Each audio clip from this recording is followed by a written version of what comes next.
So now I'm going to share something very personal with you that just happened over the weekend. And my family member, a very healthy 65-year-old man, the fittest man I know, always with a tennis racket, always on a bike, always skiing, always outside, always on the sailboat, passed away completely unexpectedly. And that was after a knee operation, and the blood clots were forming, and one was in his heart, and he died within days of cardiac arrest, completely unexpected. And it brings me to the topic of grieving. So everybody now has a reaction to what happened. I have a reaction. And there is no handbook when it comes to grieving where you are learning that there's a particular type of way grieving progresses. All we know is that it has stages. The first one's denial, the second one is anger, and then finally you surrender to actually really grieving.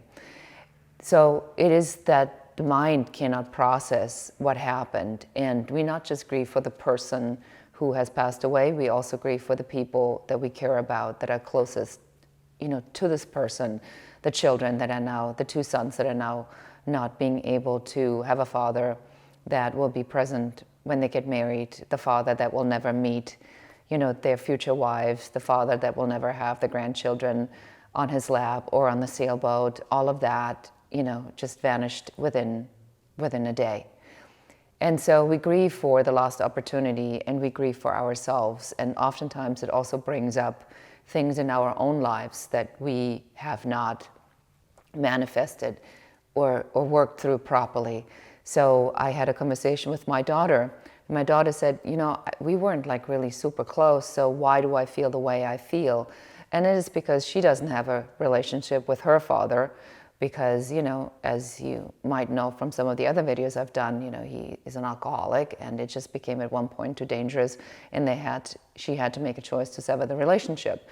So when somebody close to the age of somebody you have an issue with passes away, it brings up your unresolved feelings for that. So what's my advice for grieving?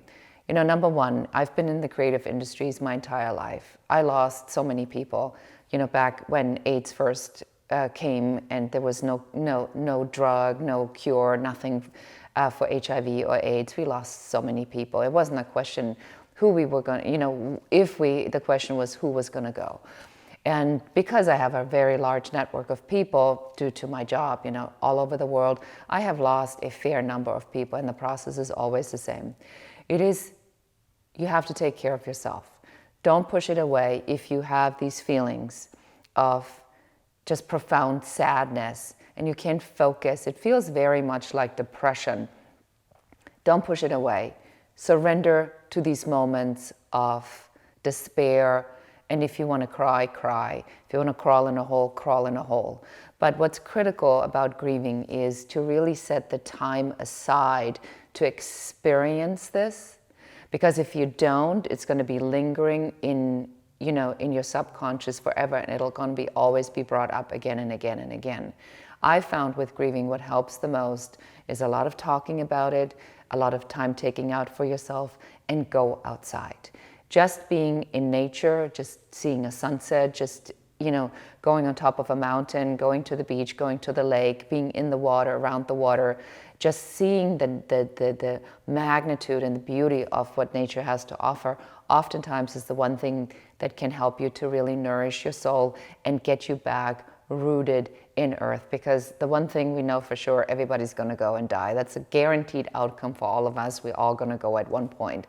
So I want you to take care of yourself as you experience this grief, as I'm experiencing my grief, and I see the family and the devastation this loss has caused. I wanted to share that with you. I don't want you to push it away. I want you to stay with it and move through it. And if you have any pieces of advice, please share them in the comments below. I'm sure a lot of other people are going through this or similar hardships. So let's help each other to move through our grief together. Thank you so much for watching.